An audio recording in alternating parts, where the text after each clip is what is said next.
La finalidad de esta falsa pandemia es la instalación de nuevas vacunas. Sabiendo que son las vacunas las que producen autismo. Que me pueden matar, más que eso, ¿qué me pueden hacer?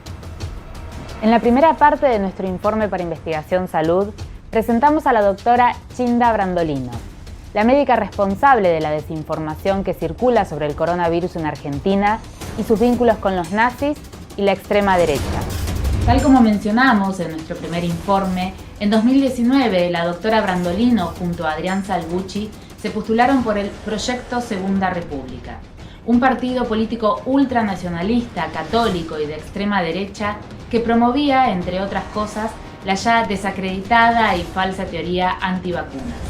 Sabiendo que son las vacunas las que producen autismo.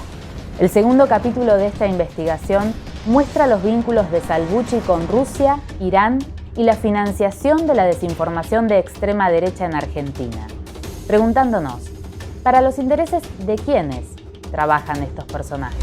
Pero conozcamos un poco más sobre el aliado político de la doctora Brandolino, Adrián Salvucci. En su sitio web se define a sí mismo como un analista político, escritor y activista, fundador del proyecto Segunda República.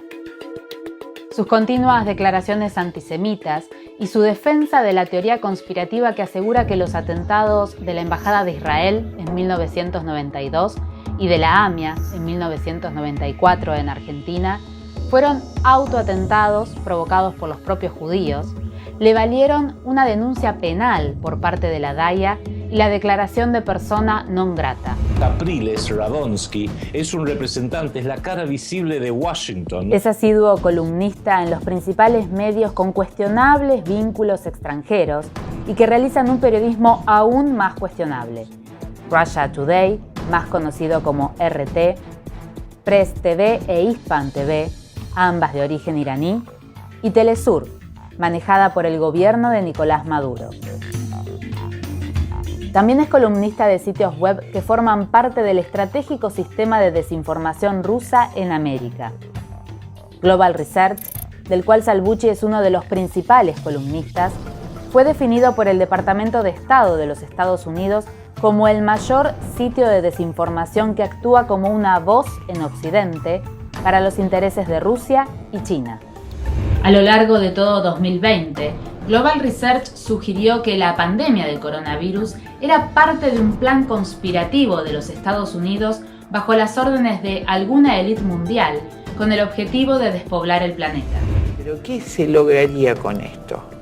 Porque tenemos que pensar, primero, una disminución de la población global y segundo, una disminución de la utilidad de la población. Hasta el momento, aún no está claro cuánto dinero recibió Salvucci y si es que recibió algún tipo de pago por estas contribuciones. En 2019, unos meses antes de las elecciones, Chinda y su proyecto Segunda República buscaban financiamiento para su campaña. Así, curiosamente, se unieron a la ONG Libertad y Equidad. Desde ya que apoyo este magnífico manifiesto Libertad y Equidad, quisiera que todos los argentinos suscriban a él.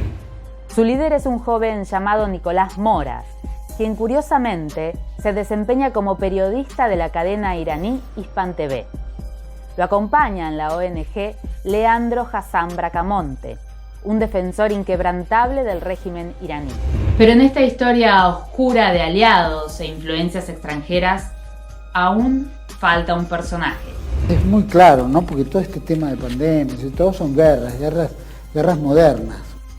Juan Manuel Soaje Pinto, candidato a jefe de gobierno por el mismo proyecto Segunda República de Chinda y Salvucci y un defensor de la extrema derecha.